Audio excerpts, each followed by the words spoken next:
Contre Ghassan à l'automne 2014, cette mère de famille déjà divorcée à 2 reprises pense avoir enfin trouvé l'homme de sa vie. Si bien qu'après 1 an de relation idyllique, Aïcha et Ghassan décident de s'unir pour la vie. Puis ils emménagent ensemble dans un nouvel appartement à Montreuil. Et si tout semble enfin réussir à cette mère de famille, qui attend d'ailleurs un nouvel enfant, la réalité est pourtant bien plus sombre. En effet, Ghassan aurait pour habitude de lever la main sur son épouse alors même qu'elle est enceinte.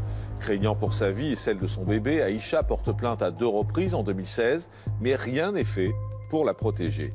La mère de famille décide alors de se réfugier auprès de ses parents et de son grand frère, Lamine. Bien entourée, elle entame une procédure de divorce et un jour d'octobre, elle décide d'aller voir Ghassan pour parler de la garde de leur fils. Mais Aïcha ne reviendra jamais de ce rendez-vous.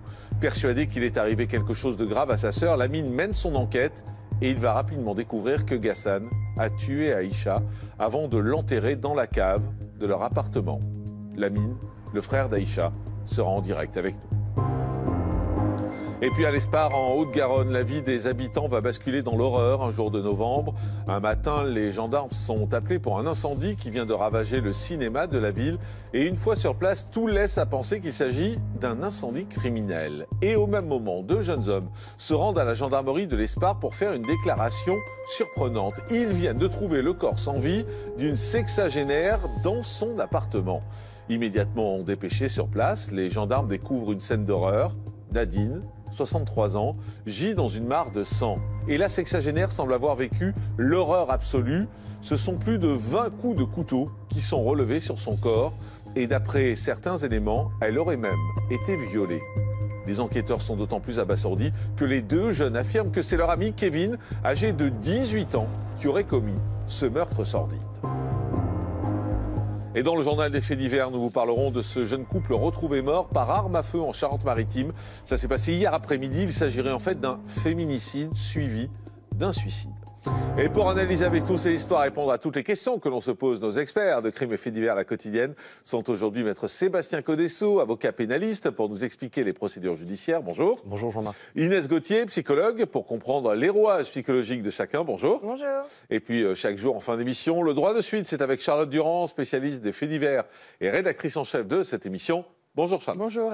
Je voudrais vous parler maintenant du terrifiant destin de Aïcha. À l'automne 2014, lorsqu'elle fait la rencontre de Ghassan grâce à une application de rencontre, justement, la trentenaire pense enfin avoir trouvé l'homme de sa vie. En effet, cette vendeuse en boulangerie de 33 ans, maman d'une petite fille, a déjà divorcé à 2 reprises. Mais cette fois-ci, cette nouvelle histoire s'apparente à un véritable conte de fées. La jeune femme passe donc de plus en plus de temps avec son nouvel homme et elle n'hésite pas à l'héberger chez elle dans son appartement des Lilas en région parisienne. Leur attachement semble si fort qu'en octobre 2015, Aïcha dit oui à celui qu'elle considère comme l'homme de sa vie.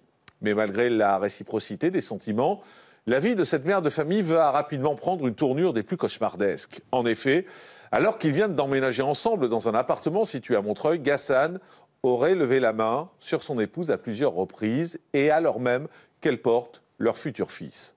Aïcha commence à avoir peur pour sa vie et celle de son bébé.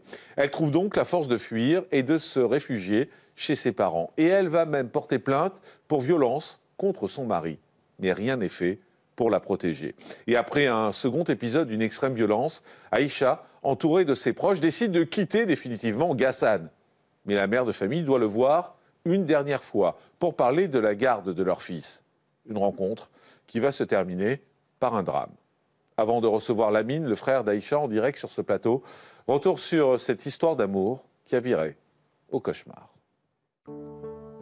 Nous sommes dans la commune des Lilas, en région parisienne. Dans cette ville de Seine-Saint-Denis vit Aïcha. Divorcée à 2 reprises, cette mère de famille de 33 ans est une femme particulièrement entourée. Grâce à sa fille, ses parents et son grand frère Lamine, elle réussit à aller de l'avant malgré ses déboires sentimentaux. Mais la jeune femme reste bien décidée à refaire sa vie. Pour cela, cette vendeuse en boulangerie n'hésite pas à s'inscrire sur des sites de rencontres. Et c'est grâce à l'application Tinder qu'à l'automne 2014, Aïcha tombe sous le charme de Ghassan, un homme de 4 ans son aîné. Si de prime abord, le coup de foudre laisse présager une belle histoire d'amour, avec lui, c'est tout le contraire qu'Aïcha va trouver. Au bout d'un an de relation, les deux trentenaires se disent oui à la mairie des Lilas. Puis ils s'installent ensemble à Montreuil, en région parisienne. Mais derrière cette image de couple heureux et épanoui, se cache une vérité bien plus sombre. Depuis quelques mois, Aïcha subit les accès de colère de Ghassan. En effet, ce travailleur dans le bâtiment, qui occupe également un emploi de mécanicien, aurait tendance à passer ses nerfs sur sa compagne. Et l'annonce de la grossesse d'Aïcha n'y changera rien. Au contraire, alors qu'elle est enceinte de plus de 6 mois, Ghassan aurait même osé la projeter violemment au sol et la rouer de coups. En état de choc et inquiète pour l'enfant qu'elle porte, Aïcha fuit le domicile conjugal pour se réfugier chez ses parents. Sur le chemin, elle trouve la force de porter plainte contre son mari au commissariat des Lilas. Mais rien n'aurait été fait pour la protéger. En mars 2016, Aïcha donne naissance à un petit garçon et retourne vivre auprès du père de son bébé. Mais les violences reprennent de plus belle. À bout de force et terrifiée, Aïcha porte une nouvelle fois plainte contre Ghassan. Elle explique aux policiers que son époux lui aurait attaché les pieds et les mains avant de l'étrangler à plusieurs reprises. Mais une fois encore, sa plainte n'aboutit pas. À l'été 2016, la jeune mère trouve donc refuge chez ses parents et ose enfin parler de son calvaire à son grand frère, Lamine. Touché par la détresse de sa sœur, il décide de lui payer un voyage de plusieurs semaines chez leur famille, en Algérie. Il veut qu'elle reprenne pied, pendant que leurs parents gardent le tout jeune fils d'Aïcha. Le 25 octobre 2016, la trentenaire revient, reposée de ce voyage.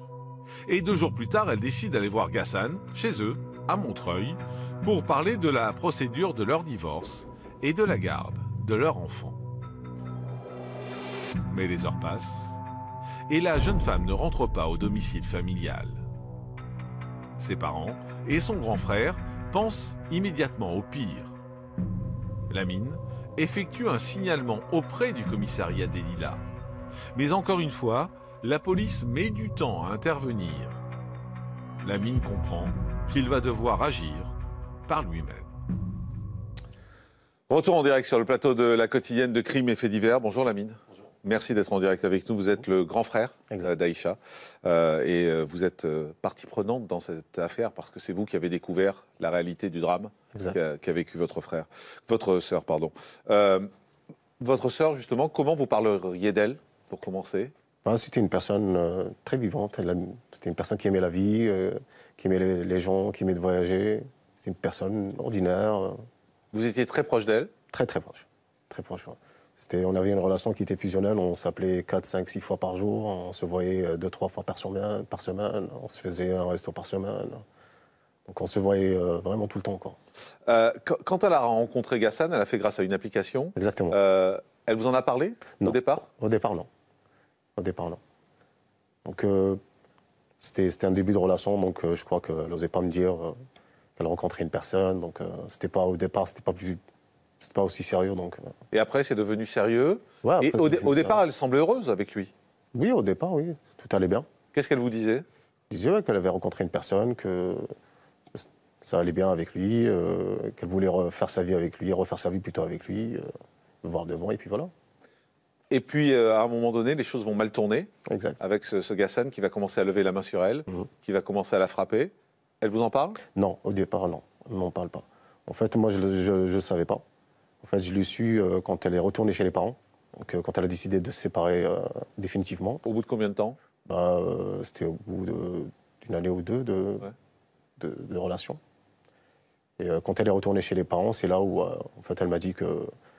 Je lui demandais c'était quoi la cause de la séparation. Donc après, elle m'a dit qu'en fait, elle subissait des violences conjugales, qu'il l'a attaché, qu'il l'a frappé. Il l'a attaché. Ouais, exactement. Ouais. Qu'il l'a frappé aussi devant sa fille. Donc sa fille, elle était aussi un peu traumatisée par rapport à ça. Donc, du coup... Vous réagissez comment, vous, ça vous met en colère? Vous avez envie d'aller le voir? Ouais, complètement, ouais. Ouais, je l'ai contacté pour le voir et tout, il n'a jamais voulu...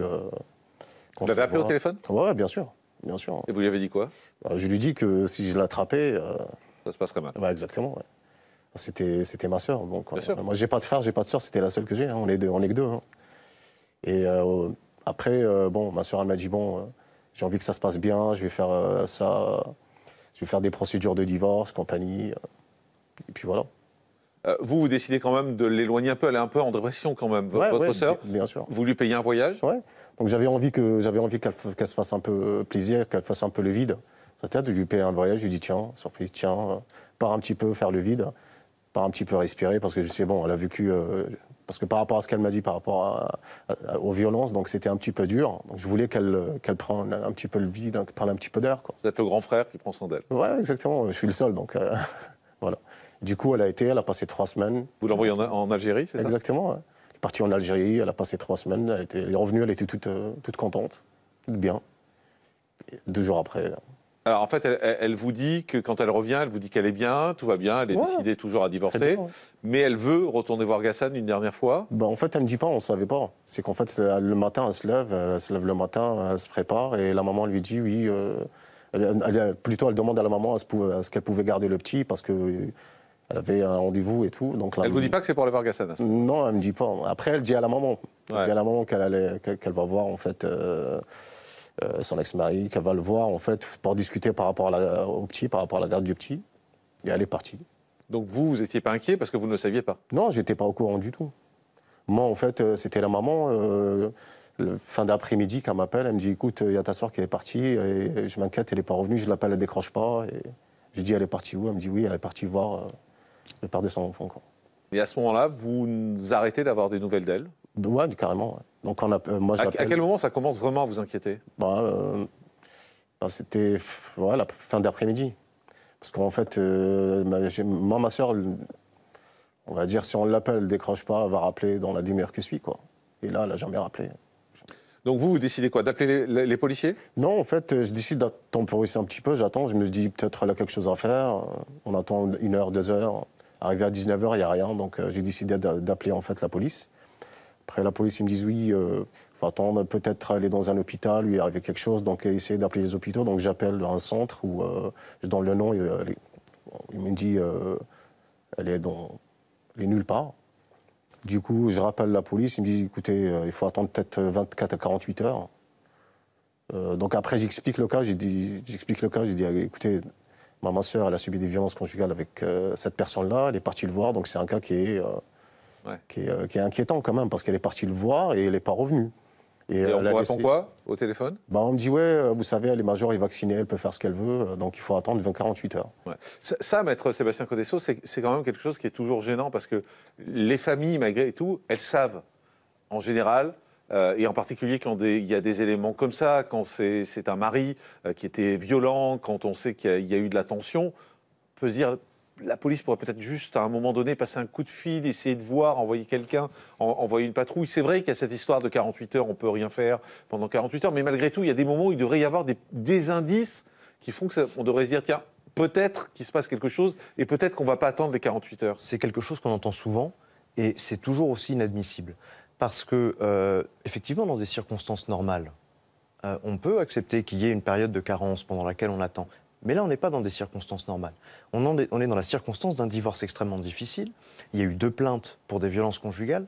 Donc oui, c'est absolument inadmissible qu'il n'y ait pas une réaction qui soit immédiate à entendre une nouvelle aussi inquiétante, effectivement. Oui, parce que vous, en fait, vous êtes persuadé que Ghassan cache quelque chose et vous décidez de vous faire justice vous-même, en tout cas d'aller voir ce qui se passe, parce que les policiers n'ont pas voulu entendre votre détresse et vous aider. Alors 2 jours après la disparition de votre sœur, vous décidez de vous rendre à Montreuil, là où réside votre beau-frère et votre sœur, et vous allez alors découvrir l'horreur. Après 2 jours sans nouvelles de sa sœur et plusieurs signalements aux autorités, Lamine décide de se rendre chez Ghassan, à Montreuil. En sonnant à la porte, il décide de se faire passer pour la police afin de piéger l'homme. Il ouvre, Lamine s'engouffre à l'intérieur, accompagné d'un ami. Ensemble, ils fouillent l'appartement de fond en comble et finissent par trouver la carte SIM du téléphone d'Aïcha. Fou de rage et persuadé que Ghassan lui cache quelque chose, Lamine tente de le pousser aux aveux. En vain. Il décide alors de fouiller sa voiture. Et à l'intérieur, il retrouve le téléphone éteint d'Aïcha, ainsi qu'une pelle. Dans la machine à laver, il trouve également des vêtements couverts de toiles d'araignée. Lamine en est persuadé. Ghassan a dû enfermer sa sœur dans leur cave. Il prévient donc immédiatement la police. Une fois sur place, les forces de l'ordre procèdent à la fouille de la cave. Et dans la nuit du 30 au 31 octobre, vers 3 heures du matin, la police scientifique retrouve le corps sans vie d'Aïcha, enterré sous des planches. Ghassan est interpellé et mis en examen pour homicide volontaire, modification d'une scène de crime et dissimulation de preuves. L'homme reconnaît les faits. Il avoue s'être disputé avec son épouse et l'avoir étranglée. L'autopsie va révéler un écrasement du larynx et plusieurs hématomes qui confirment qu'il lui a ôté la vie en l'étranglant pendant plusieurs minutes. Près de 4 ans après les faits, Ghassan est condamné à 25 ans de réclusion criminelle. Il est également déchu de son autorité parentale, cédant ainsi la garde de son fils aux parents d'Aïcha.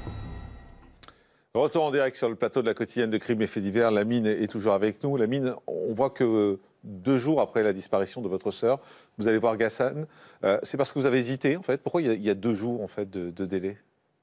Parce qu'en fait, j'avais hésité, je comptais en fait sur la police. Je comptais sur la police, mais en fait, le 24 heures après, je rappelle, ils me disent oui, on va envoyer une patrouille. Donc je rappelle pour savoir ce qu'ils ont envoyé une patrouille, on ne me donne aucune réponse. Et le lendemain, en fait, non, la soirée même, donc je rappelle, je tombe sur un officier.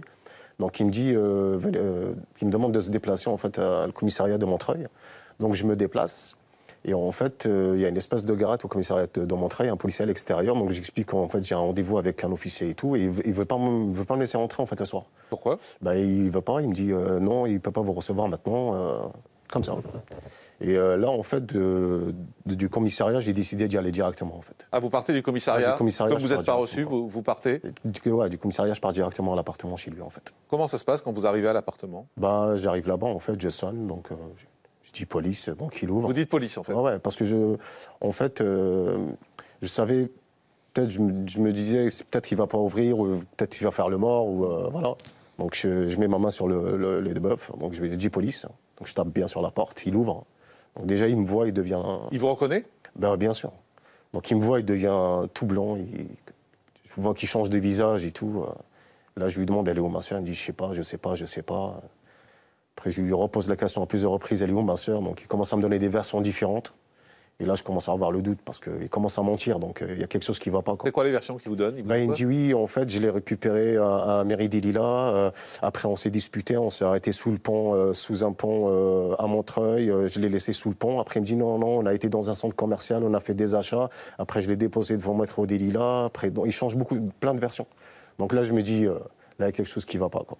Après, je regarde un petit peu la maison. Je vois que la maison, elle est très, très, très propre. Je passe ma main sur le parterre, je vois qu'il y a... Vraiment pas de poussière. Et ça veut dire que vous avez un doute à ce moment-là? Ouais, j'ai un doute tout de suite. Non, mais vous pensez qu'il a pu la tuer? Vous y pensez? Ouais, j'ai un doute parce qu'en fait, je sais pas, j'avais un pressentiment. Ouais. Donc quand je suis rentré, j'avais un sentiment où ma soeur me disait ne sors pas, je suis là. J'avais un sentiment qu'il y avait quelque chose qui s'est passé. Parce que déjà la maison, elle était très très propre, c'était nickel. Je rentre dans la salle de bain, il y a même pas il y a rien. Ça sentait un petit peu le produit de nettoyage. Tout est à sa place, tout est nickel. Le mec, il vit tout seul et tout est à sa place. Il travaille dans le bâtiment, il n'y a rien, il n'y a même pas un grain de sable, rien. Là, je me dis, il y a quelque chose qui ne va pas, quoi. Qu'est-ce que vous faites ensuite? Je commençais à fouiller. En fait, je fouille toute la maison. Je rentre dans la salle de bain, je ne trouve rien. Après, je fouille l'armoire, je me souviens. J'ouvre l'armoire, je ne trouve pas de vêtements. Et lui, il ne bouge pas pendant ce temps-là? Il reste dans son coin? Non, en fait, j'avais un ami, je lui ai dit, ne le laisse pas bouger. On l'a mis sur le canapé. Je lui ai enlevé son portable, en fait. Et je lui ai dit, ne le laisse pas bouger. Et après, j'ouvre en fait l'armoire, je trouve une liasse d'argent, je trouve un billet de train. Je commençais à me faire des films. Je me dis, c'est bizarre, il n'y a pas d'habits, il n'y a rien, il a tout vidé. Ensuite, je trouve en fait, je me souviens, sous l'armoire, je trouve la puce de ma sœur. Je ne savais pas que c'était elle, mais je vois que c'était Bouygues, je me souviens. Ouais. Et là, je me dis, oui, C'est la carte SIM de son téléphone. La carte SIM, ouais. Je dis, c'est l'opérateur de ma sœur. Je me dis, mais peut-être, je vais voir. Donc après, je lui prends les clés de la voiture, je vais dans sa voiture, je cherche, je trouve le portable de ma sœur. Et là, j'ai compris qu'il y a quelque chose de grave qui s'est passé. Juste, Maître Sébastien Codesso, quand même, ce qui fait la mine, c'est la police qui aurait dû faire ça. C'est exactement ce que j'étais en train de penser. En réalité, vous avez fait le travail qu'auraient dû faire les policiers, vous avez eu les intuitions qu'auraient dû avoir les policiers, s'ils avaient fait correctement leur travail, dans le sens, si vous avez en fait pris au sérieux dès le départ. C'est ça qui est incroyable dans cette histoire. C'est ce que vous nous décrivez, la scène où il est sur le canapé, on peut penser à une garde à vue. Oui, ou une perquisition, en tout cas. On le maintient à vue le temps qu'on aille chercher des éléments. C'est ça qui est extraordinaire, c'est que vous ayez été obligé de faire ça pour pouvoir arriver à comprendre ce qui commençait à se passer. Donc vous êtes dans la voiture, vous trouvez son téléphone portable. Ouais. Là, vous vous dites, il y a quelque chose qui tombe pas rond. Là, après, je rentre, je suis vraiment très en colère. Là, je rentre, je commence à frapper, mais je commence à bien le... Vous le frappez? Ah ouais, franchement, là, on peut dire, je l'ai presque torturé. Parce qu'il fallait qu'il me dise où elle était. Parce que là, son portable, on a enlevé la puce d'un portable, c'est qu'il y a quelque chose. Là, je tape, il ne dit rien. Après, je me souviens... c'est juste, bien évidemment, c'est illégal de faire ça. Ouais, bien sûr. Non, mais je précise bien pour les gens qui nous regardent de dire, c'est pas un exemple qu'on est en train de donner, vous nous racontez ce qui s'est passé, mais pas du tout. C'est pas un exemple qu'on est en train de donner. Pas du tout, mais en fait, pour moi, c'était une étape où il fallait que je passe par là, quoi. Après, je regarde la machine à laver. En fait, j'avais oublié de la fouiller. Donc, j'ouvre la machine à laver, je trouve un pull, une veste et un pantalon. Et en fait, le moment où j'ouvre la machine à laver, en fait, mon ami, il me dit, écoute, regarde bien, parce que depuis que tu touches la machine à laver, il n'arrête pas de te regarder, et il bouge un peu, il a l'air inquiet. Il me dit, c'est pas normal, depuis tout à l'heure, il bouge pas, et là, tu touches la machine à laver, et il a l'air inquiet. Donc, je pose les affaires sur le sol, je commence à regarder. En fait, je trouve des toiles d'araignée sur les habits. Et là, je me dis, étoile d'araignée, qu'est-ce que ça fout sur des habits, quoi. Après, je me dis, ouais, il y a la cave. Obligé, c'est la cave. On trouve où une étoile d'araignée? On trouve ça que dans les caves, hein. Et là, je commence à lui dire, elle est où, ma sœur? Tu l'as descendue dans la cave, tu l'as descendue... Et dès que je lui dis la cave, il me dit, appelle la police, appelle la police. Donc vous appelez la police à ce moment-là? Non, et ouais, là en fait, mon ami me dit, bon, il faut mieux appeler la police, parce que sinon, ça va pas se passer bien, ça risque d'y aller très loin. N'oublie pas, t'as tes parents, t'as des enfants, donc appelle la police. Et là, en fait, j'ai appelé la police. Au départ, ils n'ont pas voulu venir. Encore? Ouais, ils n'ont pas voulu venir. Ils me disent, ouais, on est sur notre affaire et tout. Donc moi, je leur dis, vous venez, ou ça va se passer très mal. Donc il faut venir. Donc après, j'ai la BAC qui sont venus. Brigade anticriminelle, ils sont venus. Donc ils nous ont séparés tout de suite. Donc ils me posent des questions, pourquoi j'ai contacté la police. Donc j'explique le cas et tout. Et je leur demande d'y aller fouiller la cave. Donc il y a une autre brigade. Ils y vont? Ils acceptent d'y aller? Oui. Après, je descends avec eux et tout. Je leur dis, il faut fouiller ici et tout. Je me souviens, il y a un policier qui me dit, ouais, c'est bon, il faut arrêter de regarder les séries. Ouais. Il pensait que vous imaginiez, en fait, que c'était bidon ce que vous racontiez. Après, je lui dis, il faut arrêter. Je dis, cherchez, vous allez voir, vous allez trouver ma soeur, cherchez. Après, on a été... parce qu'en fait, c'est plusieurs box individuelles. Il y avait une planche, il y avait un peu de terre autour. Je dis, creusez ici, vous allez voir, vous allez la trouver. Après, je suis monté là-haut, là-bas, qui me dit... comment tu peux savoir qu'elle est là? Je dis, fouillez, vous allez voir. Vous allez la trouver, ma soeur. C'était quoi, un pressentiment que vous aviez? Ouais, j'avais un sentiment, parce qu'en fait, quand je descendais dans la cave, j'avais un sentiment, j'avais la voix de ma soeur, elle me disait, allez, je suis là. J'avais la chair de poule, ma soeur me disait, ne pars pas, je suis là. C'est bizarre, hein, mais c'est des choses, ça paraît un peu fou ce que je raconte, mais c'est des choses que j'ai vécues. Et ils ont découvert le corps de votre soeur à l'endroit que vous aviez indiqué? Exactement. Après, en fait, je voyais qu'il y avait des policiers scientifiques qui sont venus en combinaison blanche et tout. Quand est-ce qu'ils vous ont dit qu'ils l'avaient trouvé? En fait, à peu près 1 heure après. Moi, j'étais à l'extérieur. 1 heure après, il y a un monsieur de la brigade qui est venu me voir. Il me dit, je vais vous dire quelque chose. Ça va être un peu difficile pour vous. Il me dit, on commence à creuser. Pour l'instant, on est tombé sur une main. On vient de trouver une main. Il me dit, je crois que c'est la main de votre sœur. Il me dit... Comment vous réagissez à ce moment-là? Là, en fait, parce qu'en fait, j'avais toujours un espoir de la trouver vivante. Et là, je pousse un cri et je m'arrête. Je pousse un cri et après, j'ai su que ma sœur, elle n'est plus là. Après, je me dis, heureusement que je l'ai retrouvée. Parce que peut-être un jour de plus, peut-être il serait parti. Parce qu'il avait un billet de train, il avait l'argent. Peut-être on n'aurait jamais trouvé ma sœur. Il serait parti, on n'aurait jamais trouvé ma sœur. Donc je me dis, bon, ça s'est passé comme ça, mais heureusement qu'on a attrapé le tueur, on a trouvé ma sœur, on a pu l'enterrer quand même. Et voilà. Inès Gauthier, psychologue, c'est incroyable, tous ces pressentiments, au fond, qu'a eu Lamine. Il a senti les choses, en fait. Oui, vous savez, c'est ces relations qui sont très très proches ou fusionnelles, qu'on ne trouve pas qu'entre jumeaux, frères et sœurs qui ont beaucoup ça. Vous savez, c'est ces personnes qui vont raconter que d'un coup, j'ai rêvé de ma meilleure amie, elle pleurait, ça allait pas, je l'ai appelée le lendemain matin, puis effectivement, elle me dit, cette nuit, je me suis fait larguer, ça va pas du tout, etc. Et donc, on peut avoir vraiment, quand on a une relation très proche à quelqu'un, on peut avoir des flashs. En fait, voilà, c'est une forme énergétique. On n'a pas bien trouvé la dimension, mais on sait qu'il y a quelque chose qui circule, une sorte d'inconscient collectif, et on peut se connecter. Alors après, avec quelqu'un qui est mort, bon voilà, on ne sait pas encore tout, mais effectivement, en tout cas, votre degré de proximité avec votre sœur, certainement, vous a permis effectivement d'avoir ce genre de bonnes intuitions. Et Maître Codesso, sans doute que s'il n'était pas allé, s'il n'avait pas enfreint la loi, parce que c'est ce qui s'est passé quand même, parce qu'on n'a pas le droit d'aller taper quelqu'un pour avoir la règle. À une nuance près. Je dois vous dire, vous avez fait un remarquable travail de police, un admirable travail de grand frère. Et surtout, c'est illégal à une nuance près. Pourquoi? Parce qu'on a le droit, en droit français, de maintenir une personne en attendant l'arrivée des forces de l'ordre. Parler des coups. Hein. Oui, bien entendu, bien entendu. C'est pour ça que je parle de nuance. On peut la maintenir sur place pour pouvoir la maintenir à la disposition de la justice. Donc à une nuance près, oui, vous n'étiez pas hors la loi, effectivement. Mais c'est dingue parce qu'il va fouiller l'appartement, il va chercher des indices, il va tomber sur la puce, il va fouiller dans la machine à laver, il met tous les vêtements sur le sol, il voit les toiles d'araignée, il associe les toiles d'araignée, je ne sais même pas si moi j'aurais eu ce réflexe, il associer les toiles d'araignée à la cave, de descendre à la cave, c'est incroyable. En fait, c'est des choses qui se passent tellement rapidement que vous n'avez pas le temps de réfléchir, en fait. Vous allez faire en fait, tout de suite les liens. Les liens, en fait. Sans réfléchir, vous avez tout de suite des liens, en fait. Il a été condamné à 25 ans de réclusion criminelle, sans peine de sûreté, déchu des droits parentaux également, il n'a pas fait appel. Vous avez vécu comment le procès? Le procès, il était très difficile. Hein. C'était très difficile parce qu'on attendait un petit peu quand même, on attendait un peu de la vérité, ce qui s'est réellement passé. Qu'est-ce qu'il a dit, lui? Il n'a rien raconté. Rien. Pas du tout. Il a dit juste, oui, je l'ai étranglée et elle est morte. Et en fait, ce n'était pas le cas parce qu'en fait, d'après le médecin légiste, en fait, elle avait un hématome qui était à l'arrière droit et facial droit. En fait, c'était des gros hématomes qui étaient, d'après eux, c'était dû à des coups. Qui étaient dus à des coups et en fait, ça restait inexpliqué.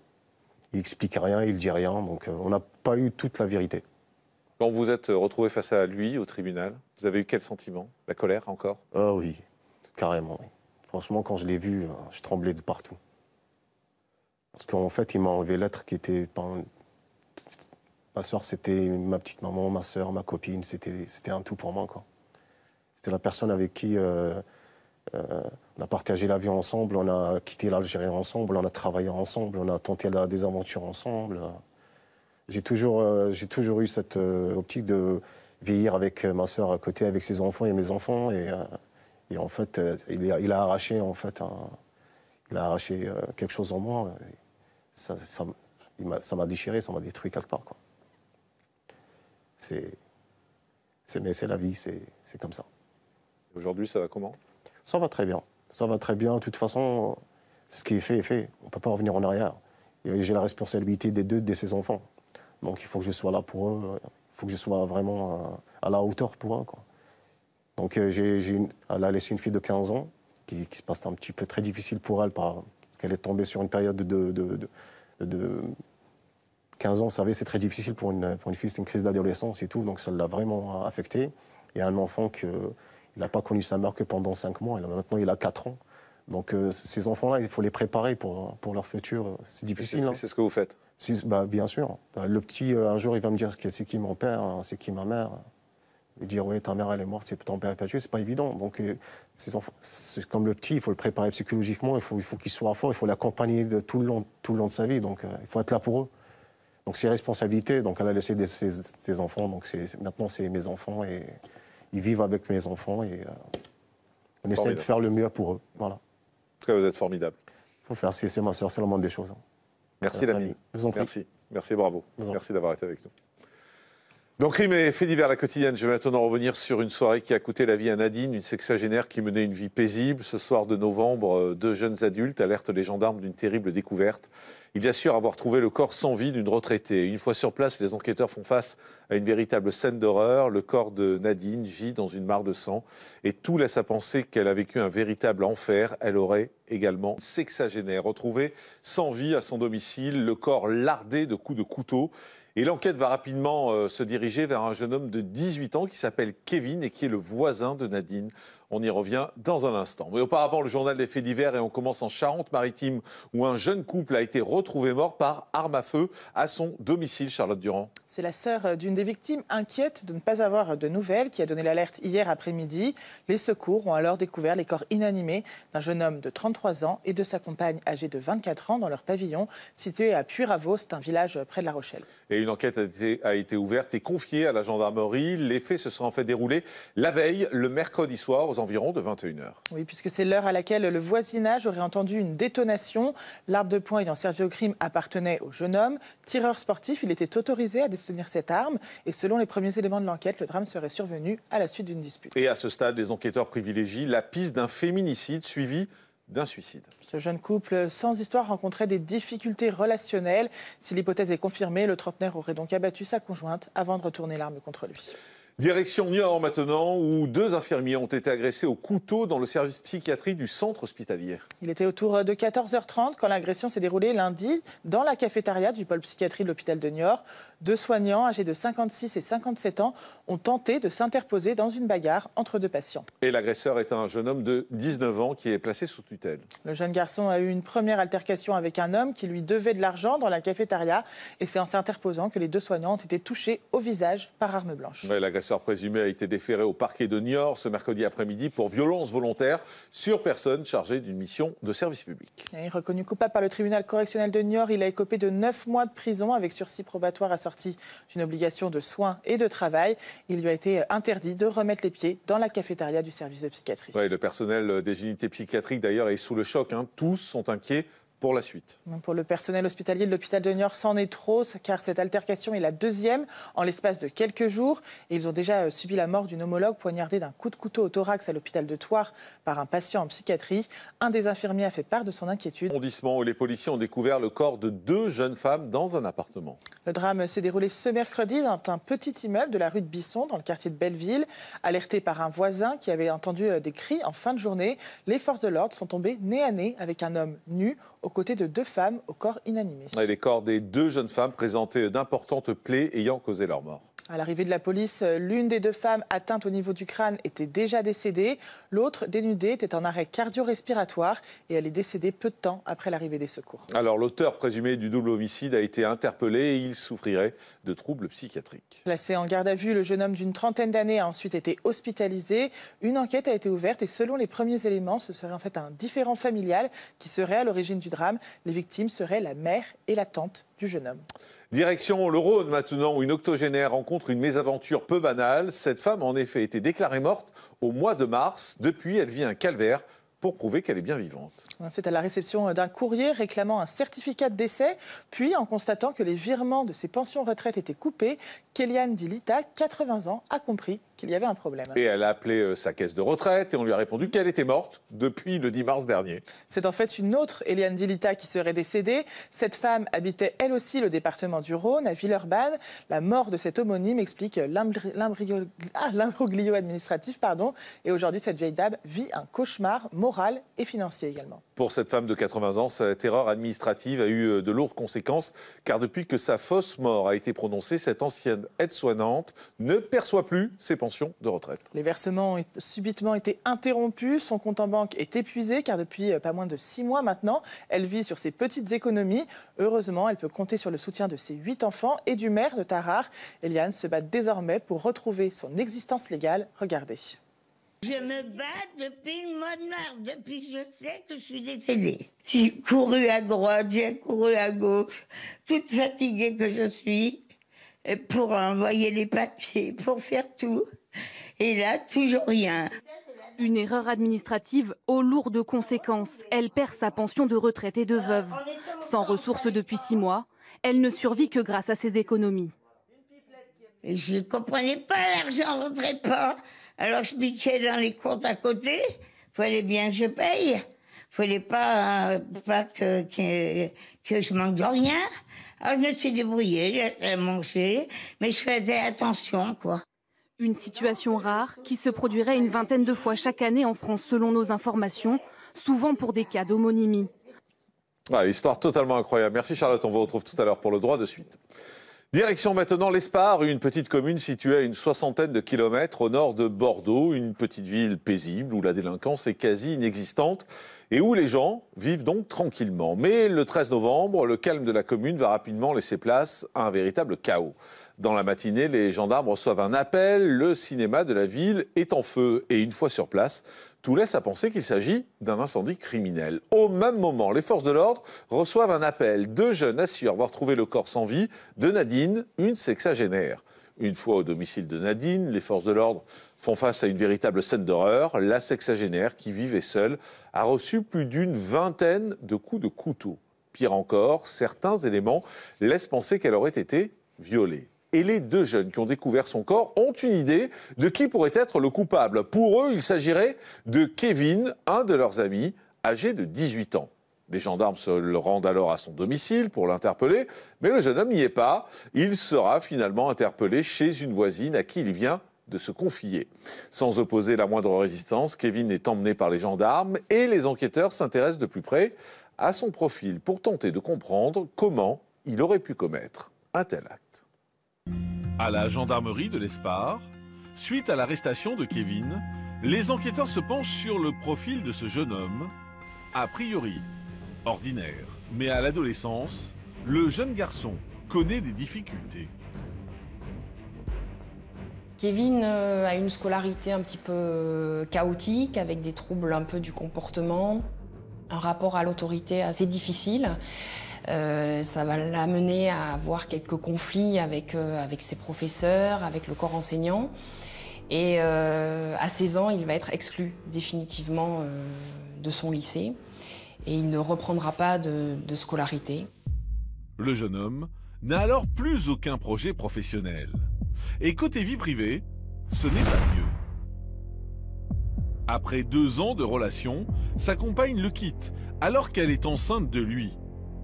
Pour Kevin, c'est le début de la dérive. Kevin est quelqu'un d'assez influençable, quelqu'un qui a toujours eu un petit peu peur, et il va trouver chez des amis, pas toujours recommandables, c'est vrai, un substitut familial, et il va fréquenter des gens qui se livrent parfois à des actes de délinquance, et il va être un petit peu entraîné par ces amis-là. Mais vraiment, ces amis, c'est très important pour lui, et donc il va les suivre parfois sur des mauvais coups. D'ailleurs, Kevin est déjà connu des services de police.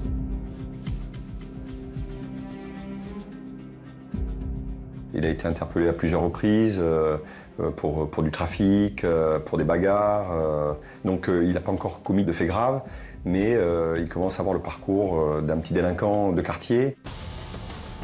En effet, à peine majeur, Kevin a déjà un casier judiciaire bien chargé. Il a notamment été condamné pour vol, pour violence et pour avoir menacé de mort et frappé un gendarme. Alors que les enquêteurs comprennent qu'ils sont face à un jeune homme plus dangereux qu'il n'y paraît, les résultats de l'autopsie pratiquée sur le corps de Nadine arrivent sur leur bureau. Et ils sont édifiants. On a une vingtaine de coups de couteau sur des zones vitales, le visage, le cou, le thorax. Donc 2-3 coups déjà auraient pu suffire à générer la mort. Donc là on est sur une forme d'acharnement. À la gendarmerie de l'Espar, 4 jours après les faits, les enquêteurs reçoivent les résultats des prélèvements effectués sur la scène de crime. Kevin livre alors au magistrat son récit de cette funeste soirée du samedi 12 novembre. Ils sont plusieurs jeunes, ils veulent aller en boîte. Lui ne peut pas les suivre. Il ne peut pas les suivre parce qu'il est interdit d'entrer dans ces établissements-là. Et il se retrouve seul. Et c'est vrai que la nuit va être peut-être longue pour lui. Il va peut-être consommer un peu d'alcool. Il va errer dans les rues de l'Espar, sans but, sans mobile. Et puis il dit être passé devant le cinéma et avoir eu l'intention de cambrioler ce cinéma pour trouver de l'argent. Et l'avoir après incendié. Mais le jeune homme ne s'arrête pas là. Au moment de rentrer chez lui, il a une deuxième mauvaise idée, c'est celle d'aller cambrioler le domicile de sa voisine. Il pense qu'elle dort à cette heure-ci et elle est censée dormir à cette heure-ci.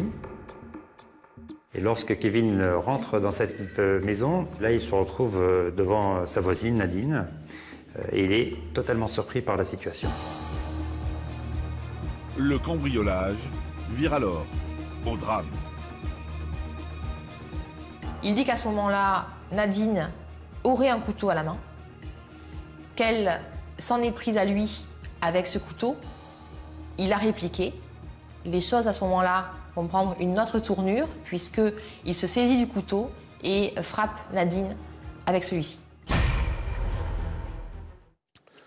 Retour en direct sur le plateau de la quotidienne de Crimes et Faits divers. On est avec Audrey Lemaire qui est psychologue. Bonjour. Bonjour. Merci d'être avec nous. On va s'intéresser au profil de Kevin parce que c'est un garçon un peu compliqué et les problèmes ont commencé assez tôt avec lui. Alors il est deuxième d'une fratrie de 3 garçons et assez vite il commence en fait à avoir des problèmes avec l'autorité. Oui, alors c'est ce qui a été décrit là dans le documentaire, c'est-à-dire qu'on voit qu'il a aussi une propension à certaines consommations au fur et à mesure qu'il avance en âge dans l'adolescence. Ce qui montre quand même un degré d'impulsivité aussi quelque part, puisque il consommait à la fois du cannabis et de l'alcool assez jeune, de ce que moi j'avais lu en tout cas. Donc certainement pour anesthésier et en même temps se réveiller à certains moments. Donc on voit bien qu'il y avait déjà une sorte de déséquilibre dans ses comportements et dans ce qu'il pouvait ressentir et penser. Il va être exclu dès 16 ans, définitivement, de son lycée. Il ne reprend pas la scolarité derrière. Donc, on sent qu'il a un problème d'équilibre. Oui, c'est la marginalité, en réalité, du jeune.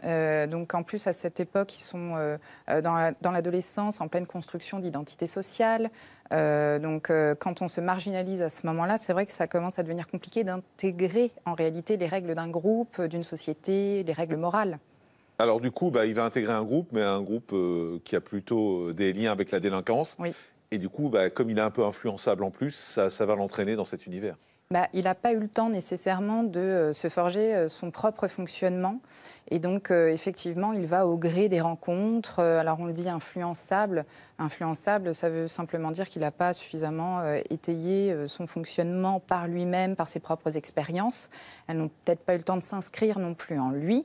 On n'a pas non plus le cadre familial dans lequel il a grandi. Donc, ça, c'est quand même un élément important qui nous manque pour comprendre ce qui a fait que lui a été marginal. Est-ce que ses frères l'ont été aussi Peut-être pas, on ne sait pas en fait. Oui, ses frères peut-être pas. Et sa famille, a priori, décrite comme une famille à peu près classique, à peu près normale. Mais on n'a et pas une famille qui mène à la marginalité, en tout cas sur le papier. Non, c'est vrai. Mais ce qui est intéressant, c'est quand même un garçon qui est exclu à 16 ans parce qu'il se comporte mal à l'école, qui ensuite est dans un groupe lié à la délinquance. En fait, c'est quand même des signaux d'alerte qui devraient être remarqués par l'institution. Oui. C'est ça qui est un peu bizarre, c'est-à-dire on a le sentiment que tous les signaux passent les uns après les autres au rouge. Oui. Alors ça ne va pas justifier bien évidemment ce qu'il va faire, mais tous les signaux passent au rouge et on laisse faire, au fond. C'est la dérive, c'est-à-dire qu'on l'exclut du système. Le système aurait pu peut-être faire quelque chose pour lui, mais comme il n'est plus intégré dans ce système de normalité un petit peu sociale, donc l'école notamment, du coup, il n'y a personne pour le repêcher. Alors si, ce fameux groupe un petit peu plus délinquant, mais sinon, il n'y a personne d'autre. Donc évidemment, il y va.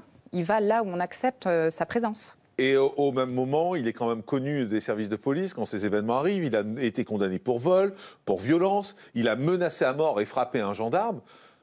On peut se dire, on se dit que l'étape suivante, ça risque d'être peut-être Oui, peut-être. C'est-à-dire qu'on ne peut pas se dire que l'escalade, elle est d'office. C'est ça, en criminaux, la difficulté. C'est que... Vol, violence, menace de mort sur un gendarme, coup sur un gendarme. Oui, mais dans quel état la prochaine fois, ça va s'arrêter où? Oui, non, mais je suis d'accord avec vous. Mais dans quel état il était, en fait, ce jeune homme, à ce moment-là? Est-ce qu'il était en état manifeste d'ébriété ou est-ce qu'il était sous l'emprise d'une substance quelconque qui l'a désinhibé? Je ne suis pas en train d'excuser, mais c'est-à-dire que quand vous avez une substance active dans le corps et au niveau cérébral, vous n'êtes plus vous-même. Donc, vous ne pouvez plus, des fois, arrêter certains comportements. Ou est-ce que c'était simplement l'expression d'une revendication, d'une colère, du rejet du système, et du coup, il était là-dedans? Inès Gauthier, malgré tout, il y a quand même des alertes, là, des alertes assez nettes, et c'est presque pas une surprise ce qui va se passer. Il y a des alertes, mais on n'est pas dans Minority Report. C'est-à-dire qu'on ne peut pas condamner les gens à l'avance pour des choses qu'on pense que peut-être il est probable qu'ils commettent après, mais qu'on... Non, mais sans les condamner, on peut peut-être les prendre en main, on peut peut-être les encadrer, on peut peut-être les soigner. C'est plutôt ça ce que je veux dire. Alors, dans ce cas-là, qui le fait? Est-ce que c'est je sais pas, est-ce que c'est ses enseignants? Est-ce que c'est ses amis? Est-ce que c'est les parents? Voilà, qui eux ne sont pas formés. C'est-à-dire que nous, effectivement, nous, professionnels de la santé, de ce genre de fonctionnement, on se dit où ils se dirigent doucement vers un versant un peu qu'on appelle psychopathique, qui regroupe ce type de transgression en série, d'être toujours hors limite, etc. Mais déjà, tout le monde n'est pas formé à ça, et donc ils peuvent se dire, il a débordé, ça va s'arrêter là, etc. Mais effectivement, de manière générale, quand quelqu'un, on voit qu'il est dans un mal-être, on voit qu'il commet des actes comme ça transgressifs, l'idéal serait de s'alerter, de lui en parler et de dire, voilà, tu devrais aller consulter, ou alors nous... La seule personne, c'est qui doit lui dire? C'est ça la vraie question. À partir du moment où on n'est plus dans le système scolaire, on n'a plus les professeurs. C'est pas encore un réflexe. Ça commence à se démocratiser d'aller en thérapie ou de parler à quelqu'un, etc. Mais avant, c'était vu pour les fous, c'était pour les gens qui avaient des problèmes très très graves ou qui étaient délirants. Ça commence à se démocratiser, mais c'est pas encore un réflexe. Et c'est vrai que ça devrait être plus automatique. Maître Codesso. Vous demandez qui peut lui dire ça? Le juge pour enfants?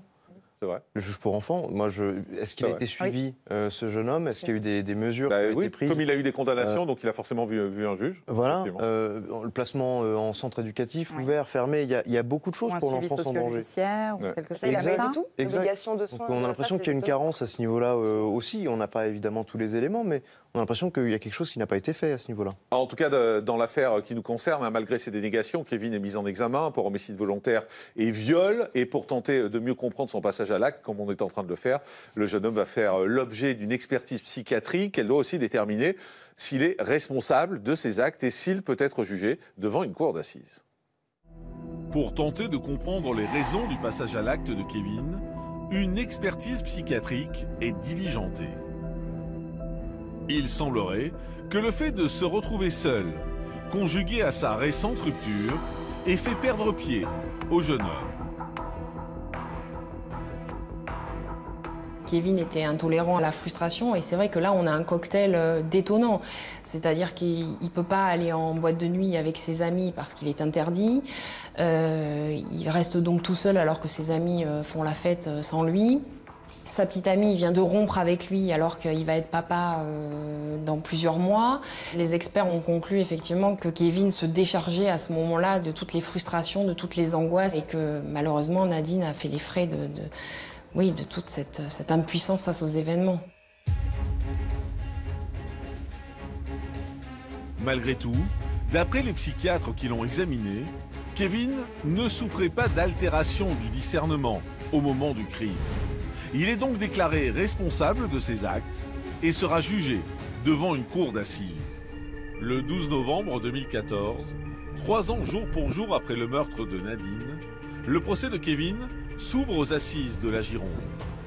Les investigations donc initiales, que ce soit la levée de corps ou l'autopsie, n'ont pas pu, de façon formelle et certaine, conclure à une agression de nature sexuelle. L'accusation de viol n'est donc finalement pas retenue. Mais Kevin est tout de même condamné à 20 ans de réclusion criminelle pour le meurtre de Nadine. Retour en direct sur le plateau de la quotidienne de Crimes et Faits divers. On est toujours avec Audrey Lemaire, qui est psychologue. Donc, en fait, le viol a été écarté au final, donc il n'a pas été... Mais j'ai presque envie de dire que le viol, ça ne rentre pas vraiment non plus dans le dessin du garçon qu'on a dessiné jusque-là. Il y a de la violence, il y a du vol, il y a de l'agression. Il n'y a jamais eu le viol. Alors, ça aurait pu être une première, mais c'est vrai qu'on peut se dire que ça ne rentre peut-être pas dans la logique d'aller violer une femme qui a plus de 60 ans. C'est vrai, et en même temps, il y a 2 autres éléments qui nous poussent à croire qu'il était quand même sur une pulsion un petit peu plus intime et sexuelle, c'est l'incendie et les coups de couteau. Quel est le rapport, en fait? Eh ben, quand en fait, il y a une espèce de triptyque comme ça sur la sociopathie et le sadisme. Et quand les incendiaires qui après agressent des gens directement, surtout qu'il a en fait planté son couteau aussi au niveau des parties intimes a priori de la victime, ça laisse supposer que c'est une impuissance un peu sexuelle qui s'exprime. Donc, du coup, quel est le rapport entre le feu et le... C'est un déroulé, en fait, que souvent les sadiques ont. C'est le feu, ouais, le couteau ils aiment, et le sexe. Oui, c'est ça, c'est des incendiaires. Et puis la triptyque, après, c'est la maltraitance des animaux. Mais du coup, ça, c'est quand ils sont jeunes. Et puis après, il passe aux êtres humains. Donc, du coup, on peut quand même s'interroger sur son fonctionnement autour de ça. Je suis d'accord, ça n'a pas été retenu, mais d'un point de vue psychodynamique, on peut nous s'interroger en tout cas. Et c'est ce qu'on fait. Merci beaucoup Audrey Lemaire, psychologue. Merci d'avoir été en direct avec nous sur ce plateau. Dans la nuit du 3 au 4 septembre 2014, dans l'Ariège, un feu se déclare dans un véhicule. Rapidement, le bâtiment qui se trouve à côté et abrite des logements sociaux s'embrase à son tour. 3 personnes périssent dans les flammes. Belkacem est interpellé. C'est lui qui aurait mis le feu suite à une dispute avec son ex-compagne. Il vient de comparaître en appel à Cruel, dont le procès s'est tenu à la cour d'assises de Toulouse. Un homme de 28 ans a été jugé pour un incendie criminel qui a coûté la vie à 3 personnes. C'était dans la nuit du 3 au 4 septembre 2014, à Levallois, une commune de l'Ariège. Un feu se déclare dans un véhicule garé sous un bâtiment abritant des logements sociaux. Un bâtiment en bois massif qui ne tarde pas à s'embraser à son tour.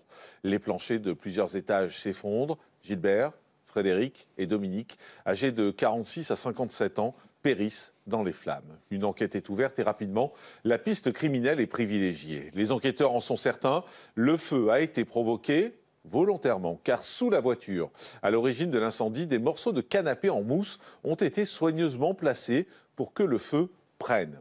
Et dans le quartier, ce ne serait pas la première fois qu'un incident de ce type se produit.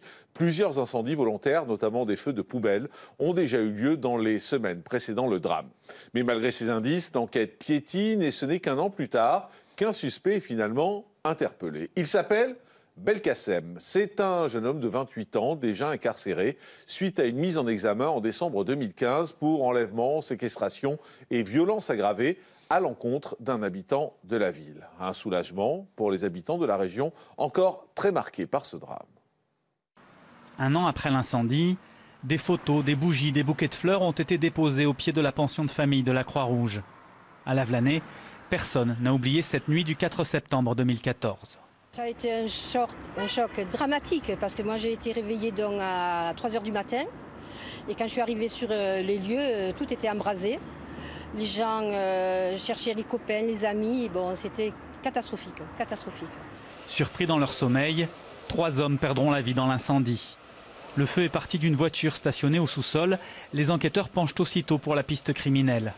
Après un an d'enquête, une série d'interpellations a donc eu lieu très tôt hier matin en toute discrétion. La plupart des habitants de Lavelanet n'ont rien vu du coup de filet, mais ne cachent plus leur exaspération face à la multiplication des actes de délinquance. Eh bien, à Lavelanet, il y a beaucoup de vols, de brûlage de poubelles, tout ça. Hein. Il y a beaucoup de petits incidents comme ça, quoi. Des vols, des cambriolages. Mais on ne le sait pas parce que ça ne paraît pas trop sur la dépêche. Tous les gens en ont marre, là. De toute façon, le soir, plus personne ne sort, il fait nuit. On est tous dedans, on se cloître. Alors, le 14 mars 2019, Belkacem comparaît devant la cour d'assises 2 fois et au terme de ces débats, il était condamné à 25 ans de réclusion criminelle, mais il a fait appel. Il vient donc d'être rejugé, Charlotte Durand. Que sait-on des circonstances de cet incendie, surtout de l'éventuel mobile de Belkacem ? Oui, lors du premier procès, une dizaine de témoins étaient déjà venus déposer à la barre. Beaucoup étaient présents à une soirée organisée chez un résident de la pension de famille le soir du drame. Et tous ont raconté avoir entendu une altercation peu avant minuit entre Belkacem et une femme qui ne serait autre que son ex-compagne, Victoria. Il aurait ensuite mis le feu par jalousie envers l'un des habitants de l'immeuble qu'il soupçonnait d'entretenir une relation avec cette jeune femme. Oui, des accusations que Belkacem a toujours niées en bloc. Il a assuré avoir bien discuté avec son ex ce jour-là, mais en pleine journée et non le soir. Pourtant, un dernier témoignage a fini par accabler l'accusée. Une habitante de La Velanais est venue raconter un événement survenu quelques mois avant le drame. Selon elle, alors qu'elle avait invité Victoria à un barbecue chez elle, Belkacem n'aurait pas apprécié, aurait débarqué en menaçant de cramer tout le monde, y compris son jeune fils de 3 ans. Et pourtant, malgré ces nombreux témoignages, la défense a plaidé l'acquittement. Le conseil de Belkacem avait mis en avant les faiblesses du dossier, notamment l'absence de preuves matérielles. Selon l'avocat, l'accusation reposait essentiellement sur des témoignages, un alibi fragile et un mobile tout à fait compatible avec le passé et la personnalité de l'accusé, des failles que la défense était forcée de souligner à nouveau lors du procès en appel pour tenter d'alléger la peine de Belkacem. Et finalement, au terme de ce procès, quel verdict a été retenu? Belkacem, qui est désormais âgé de 33 ans, s'en sort avec une peine encore plus lourde qu'en première instance. En effet, il a été condamné à 30 ans de réclusion criminelle. C'est donc 5 ans de plus que ce dont il avait écopé la première fois. Merci beaucoup Charlotte et on se retrouve lundi bien évidemment. Et puis n'oubliez pas dimanche, comme tous les dimanches soirs, c'est votre rendez-vous avec Urgence, un numéro inédit à ne pas manquer dimanche à partir de 21h05. C'est la fin de cette quotidienne de Crimes et Faits divers. Merci de nous avoir suivis. On se retrouve lundi à 12h15 pour un premier numéro de Crimes et Faits divers et puis en direct à partir de 13h35 pour revenir sur de nouvelles histoires vraies. À lundi. Et d'ici là, soyez prudents.